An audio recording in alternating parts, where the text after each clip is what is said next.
The threat of legal action prompted a school board committee to recess this afternoon and their meeting. The issue is the proposed closure of 3 Honolulu schools. KITV4's Catherine Cruz joins us from the newsroom with the latest. Catherine? Well, we've heard some rumblings from those who oppose the closing of Queen Liliuokalani School. Today, the Friends of Pu'uhali School told the board it too today is talking to lawyers.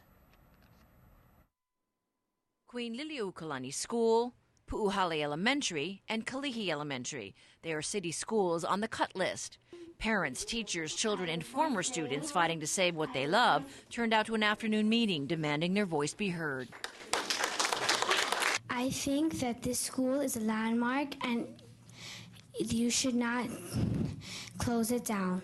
The crowd spilled out into the hallway as they patiently waited their turn to talk. I am extremely disappointed at the way the Department of Education and the Board of Education is working seemingly to just close schools one after another. At Liliuokalani School, some parents feel deceived. They think that their principal's transfer to another school was a sign that a fix was already in. There never was any intention of appointing a new principal. Instead, we've had an acting principal who's made it known that her duty was to transition the school into non-existence. And Pu'uhali School supporters are stepping forward to be a voice for the poor.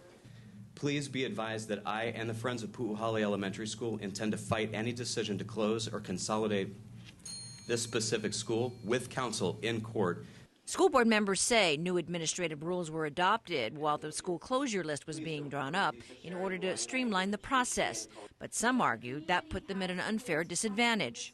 It's not being followed, which means that due process has not given us enough opportunity to prepare, to make a creative plan. Now, almost 99 years later, you're about to decide the fate of the Queen's School, whether to allow it to continue to be a school for children or turned into offices for bureaucrats. Now, oddly enough, the school board and the DOE offices are already in a building that bears the Queen's name. Laura? Catherine, the governor appointed Bank of Hawaii executive Don Horner last week. Was he at the meeting? Well, he was, but he was listening in the audience, not sitting with the board. They had hoped that he would have been sworn in on Friday, but it was a furlough day. Now, we understand that he will be sworn in tomorrow and should be at another afternoon committee meeting. Interesting. All right, thanks, Catherine.